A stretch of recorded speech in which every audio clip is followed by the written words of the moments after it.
speed like a battery. I'm staying charged on my feet, I'm like a factory. Dropping lines like an assembly. I'm staying on point, it's my strategy. How you doing, guys? Welcome to Zooka Tube, and today we're going to be reviewing a movie called Copshop. This just came out September 17th, 2021. It stars Gerard Butler, Frank Grillo, and a lady named Alexis Louder. Now, I'm going to play this trailer, right? Then we'll get into the whole summary and everything. I'll play a couple little clips, we'll do my review, and then at the end we'll get into the spoilers and all that fun stuff. Also, sorry about the delays on any videos and stuff. I've been having terrible internet connection out here, and I'm working on that Starlink action, hoping my boy Elon will get that shit here, hopefully sometime soon, because that would be really great, out here in the woods. But either way, let's get right into it and play this trailer. I'm invisible. That's where I'm going to be. I got heat all over me. I'm not telling you where I am. Boom. What are you going to arrest me? He survives that shit. You can see he gets himself arrested. So why were you looking to get locked up, Theodore? Everyone's trying to kill me. Theodore? Gerard Butler's character. They nearly killed us. What'd you do? I did what I had to do to get to you, Teddy. The legendary Dang, Bob so Vidic. basically he You're a gets to him. psychopath. I'm a professional. You pissed off the wrong people. I'm gonna kill you. He's a hired hitman that gets gun. arrested so he No can get in there and one kill kills him. anyone in here. And obviously this cop, Ruby, Oh, tries I'd love to, to know what's going through save your the day mind. and stuff. This guy's awesome. Another assassin. Hola! Well, that blew. How bad is it? Are you an idiot, Teddy? Anthony Lamb. I'm going by the more friendly and less formal Tony these days. Clear off my contract. No can do. This contract is free fire, as there are competing parties for one Theodore Moretto. Bob, are we going to duel to the death? And they really lay it all out in this trailer here for you guys. Always and It's pretty funny. There's a lot of wild aspects to some of these characters. Here they come. Let's make a deal, man. I got a lot of money. There's no deal to be made. Come on, Teddy. You know how this goes. I need to know everything. All you have to do is let me blow his head off and I have the chance.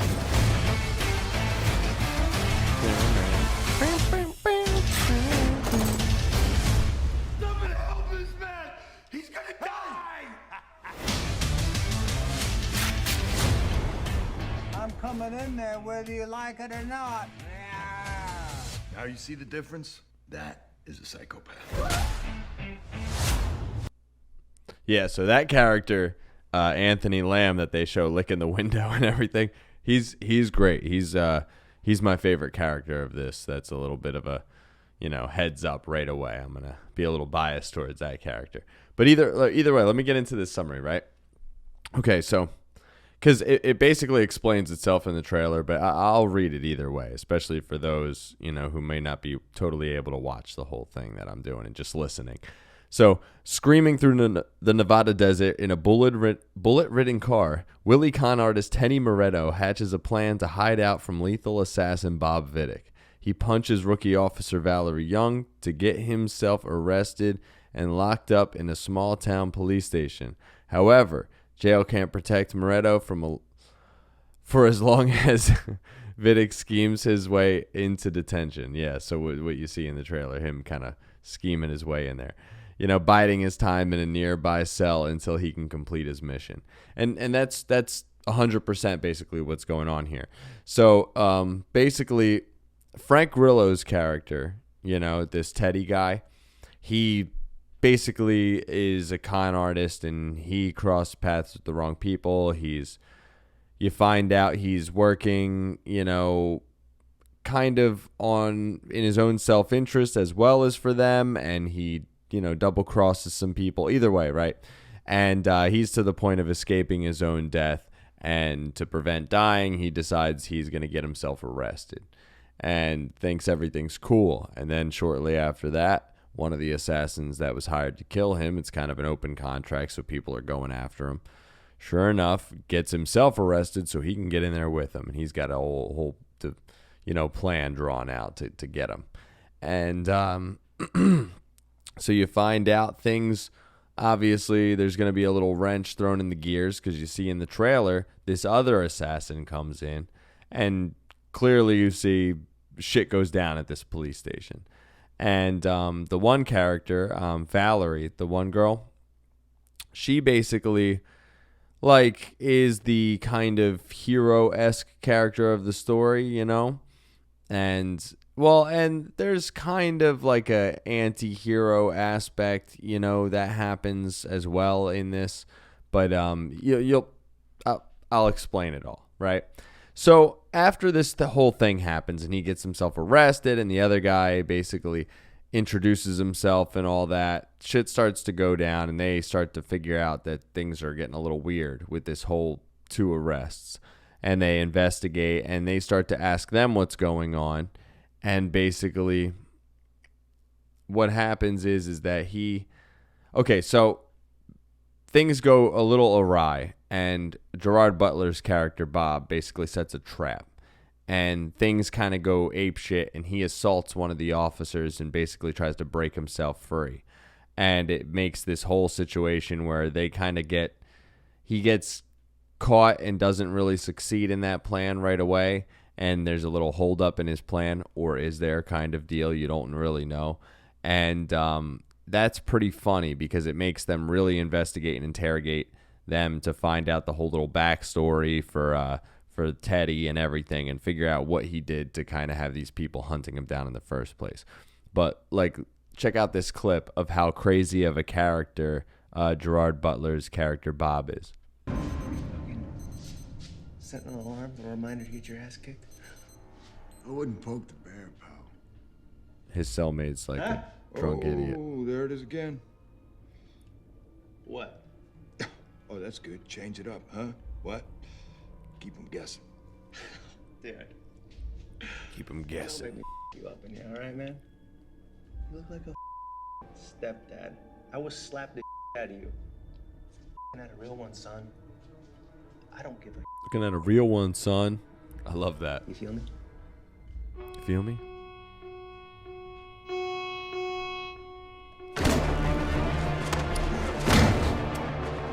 felt that. Hey! Oh! And this is when Teddy starts to realize things are kind of going to get a little wild up in here. Oof, look at it. Break his windpipe right down there. Having a seizure. So yeah, that's a pretty wild little moment, and that's when shit starts to really go a little crazy, right? Okay. And basically after that all happens, the one character, Valerie, comes in, holds him at gunpoint because he assaults the officer that comes in to try to rescue that guy, and this whole shit goes down. But you find out this character, Valerie, it's a little ridiculous. She can, pretty much be there right at the right moment at the right time throughout this movie. She also is the most skilled out of everybody, the most serious out of everybody. Everybody else is kind of half a flunky, half an idiot type deal. She also knows a lot of medical stuff. She was able to right away when this guy had his injury, cut him a little trach and everything, get him breathing, and she stays on top of everything. And then the chief basically gets his jaw dislocated. She resets it and gets him, the attention he needs and all. It's kind of a little over ridiculous at points how right place at the right time consistently, and on top of that how skilled she is and over skilled than all these other people are, and manages to be the only one that ever gets the upper hand on anybody in this movie. But the one thing they do, you can see when she's trapped in this whole thing with them, she's obviously slumped down sitting the whole time in most of the trailer there. In those parts, it's because she basically has a moment where she gets injured as well. And I'm not going to, say too much about that whole situation, but everybody's getting injured. You obviously see through this trailer. And So that kind of gets little bits of delays and obstacles and all that throughout this. And then when things go extra crazy is when the other assassin comes in and starts murdering tons of people up in this police station. And obviously, since this is kind of an out, like, in the country type of, like, police station, you know, it's a little bit of a distance between, like, where a hospital would be, apparently, and things like that. Like, you can imagine they get a call and the response time would be, I don't know, you know, quite a few times more than what it would be like in the city, where you're only maybe a few blocks away potentially, or a mile or two away. You might have quite a bit of distance before help could arrive.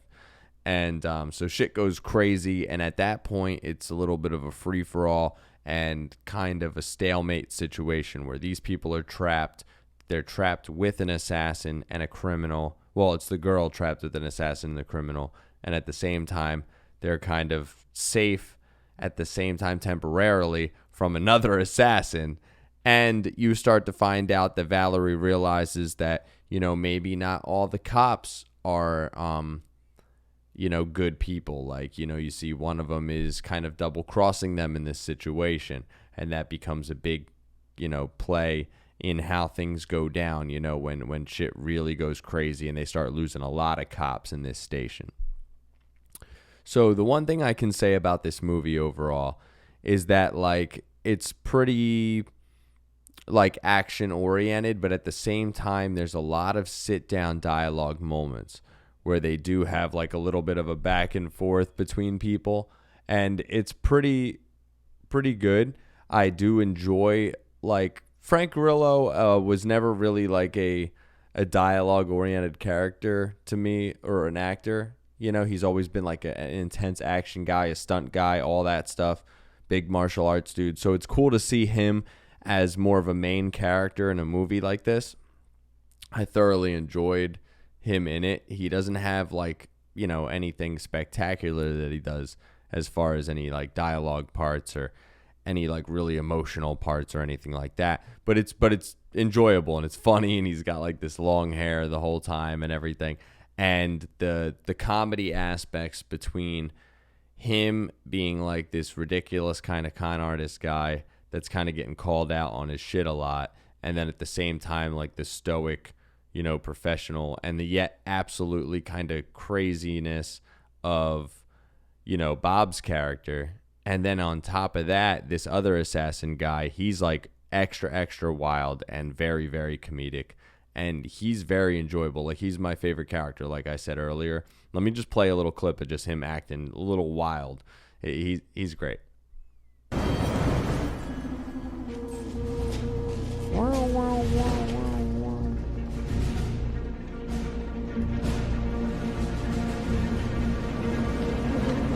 at him, real serious.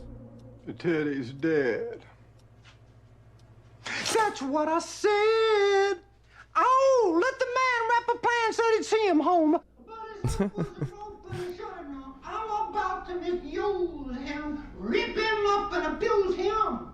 Another flunky's plan. You fucked with the wrong man. Oh, a terrible blow, but that's how it goes. Teddy on the corner now. And they're gonna be a flunky while. Remember Teddy Dad. What the hell? Ooh, that's what I said. Yeah, he's great. Actually, he's got a pretty nice voice. Actually, he's got a pretty nice voice. Yeah, he's great. Like, he's my favorite character in this, and he's just kind of batshit crazy, and he adds a lot of humor to it. And you know, before I get into any spoilers or anything like that, overall, I would say that I'd give this movie, like, you know, maybe like a 6.5 out of 10. And I know that doesn't sound like the best, but it's like an enjoyable movie, right? Like I said, the it's got some decent action in there, and there's some funny stuff that goes on that I really enjoy, and the difference between those kind of batshit crazy characters, you know, 3 kind of wild card characters in this. And obviously Valerie's character, she's cool as well. But yeah, everybody's kind of a little over exaggerated too, you know, like the cops are like, some of them are like extra lazy, You know, some of them are like kind of like out of shape, you know. And they do make fun of certain characters for that, and they do point that out, which is pretty cool. But at the same time, I would say that it's nothing like over the top, like got you on the edge of your seat and you really wondering. Like you get the general point of the whole movie and where it's going to end one way or the other, but you just don't really know like how many of them are going to be alive by the end of it. And that's what you kind of tune in for, I guess, at the end to really see like, hey, like, does the assassin make it out, or does the con man make it out, or the cop, or how does that really go? That's what you're really looking out for in this. But the one thing that I was more disappointed in with this movie is the way the ending goes, because they try to do like almost like a double plot twist type of deal, and it just doesn't really like grab you at any moment. You're just like, oh, okay, all right, like, go figure. And it's a little ridiculous, and the timing of these things all happening coincidentally and everybody like finding each other right at that right moment, it's a little silly. And I'm obviously going to get into that part right in the spoilers section after this right now. So again, like I said, 6.5 out of 10. It's an enjoyable movie. Like, it's fun. Like, there's some funny shit that goes on, and the action's pretty good. You know, I obviously am a fan of Gerard Butler too, and he plays kind of a good, like, crazy dude. And when he does like his crazy guy face, like, and he shows his teeth or whatever, like, it's funny, and it's very reminiscent of like him when he's real angry in like 300 and stuff like that. Yeah, so that kind of cracks me up too. But let's get into the spoilers section here, shall we? Spoilers. Boom, boom, ba-doom, ba-doom, boom, ba-boom, ba-doom, boop. Okay, so, right, this whole thing goes down, and there's so much, like, I obviously could go through the whole breakdown of the entire movie for you, but you get the general gist of how things go. And basically, it gets to the point where the Valerie, her character, is basically almost dead. Like, she's dying. She got shot. She's not doing so hot. And it's kind of funny and ironic because she got hit by her own ricocheted bullet. So at least there's that one wrench they throw in the gears for her character, like where she's not totally 120% perfect, you know? So I was at least thankful they throw that part in there. And when that happens, it kind of gives you a little bit more of a challenge, you know, or her a little bit more of a challenge. So, like, she's sitting there and she's now in this dilemma where, you know, is she going to sit there and bleed out? Is help going to come before that? Is she going to get one of them to help? Who does she pick? Does she pick the con man? Does she pick the killer? I mean, things aren't really going so hot for her. So that's the one bit of pressure that happens that you kind of wonder, like, yeah, where is that going to go? And at the end of that, like, is everybody just going to die or what? And after that basically plays out because, you know, the crazy killer guy and the one cop that turncoats, they basically, everybody's dead and they're trying to get through the walls to get in there. So she doesn't have much time either way, and she decides to give Teddy the keys. And he finds out that his family has been killed as well by these people. So when he goes, he's apparently supposed to help her and get her a little trauma kit and stuff and bring it back. But he's like, fuck it, I'm going to go and kill these people. And then there's the whole plot twist of, like, he goes to kill them and there's like this whole, you know, shootout thing. And then basically she gives the keys to the killer guy, the assassin, Bob. And then he goes and he gets in on it and attacks the one cop and then kills, well, or just about kills the one assassin guy. And then he decides to be respectful and he's like, hey, I'm going to give you the opportunity to kill this assassin guy for killing your family, and then we can square up our business. And he decides, like, screw you, I'm a con man, and shoots them both, kills them. Well, you think he kills them both. And then when he's about to leave, he's like, just gonna eat a sandwich? Like, what the hell? He's just gonna eat a sandwich, my dude? Like, everybody in this police station is dead. You know, you narrowly escape, and then you're like, you know, I feel like there's something good in that fridge. Let me just hold up real quick. And then you grab a sandwich. Really? Okay. So then at that point, you see the trauma kits right there on the counter open. and you see the cop got out, and she's like, we're gonna have a showdown. They have this ridiculous showdown. It's kind of stupid, you know what I mean? But she practically kills him with like a trick shot, and she's about to like finish him off, but then she gets blasted, and she's got a vest on, luckily, so she's about to get killed, and it's by a cop that she called about this case, you know? So she's like, oh man, another like double-crossing cop got me here. Ugh. So then she's about to finish her off, and then she gets killed, and then you look, and Gerard Butler's character Bob is there, and he's like, oh, here I am. I'm still alive. Then he comes over, guns Teddy down, and helps the cop up, and then he escapes. And then on the way out, like, you know,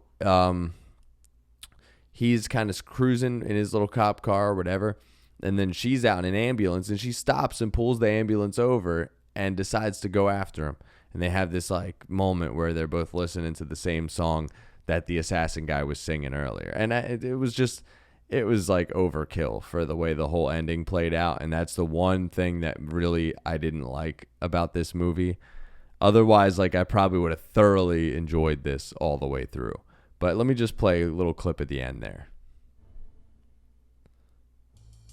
What is this? Like I'd call this like the deja vu moment.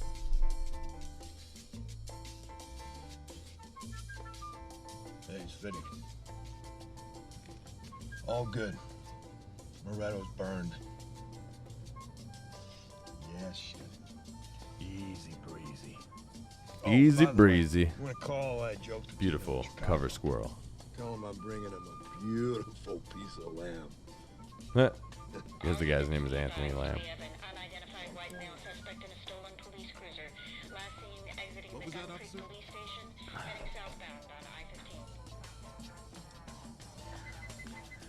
I'm gonna need you to pull this fucking ambulance over. Pull this fucking ambulance over. Right now.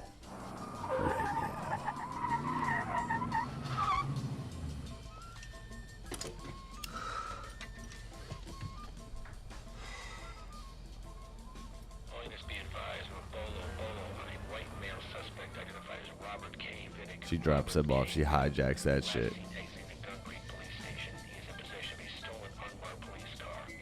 Text Now listen to babe. this. Hey baby, I'm putting in a couple hours overtime. See you later. Love you. Like, she apparently like hits up, I guess, her other half casually, like, oh, I'm gonna be late.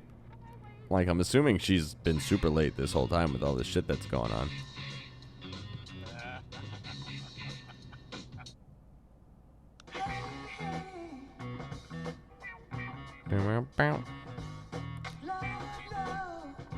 And they start singing it as basically he's going to his goal and she's going after them. Oh, deja vu. Deja vu. Yeah, and that basically is how that whole movie ended, and that's my main complaint on the ending there. But again, I'd give this movie a 6.5 out of 10. It's definitely a fun and quirky kind of movie, and I definitely do recommend it for just casual watching, absolutely. And I do enjoy Gerard Butler and Frank Grillo, and it's cool to see Frank Grillo doing so many more things and getting obviously more prominent roles now a lot. Very awesome. And yeah, so that's it on that one. Again, Copshop, 6.5 out of 10. Zooka Tube out. Not gonna get your tracks up. Homie, can I steal some? Homie, you can't stack up. My brother, can you shout me? You're barking up the wrong tree. My dog, why do you doubt me? Cause you can't do shit without me. Real at the radio and never play it, but that's cool. The enemy's supposed to hate it.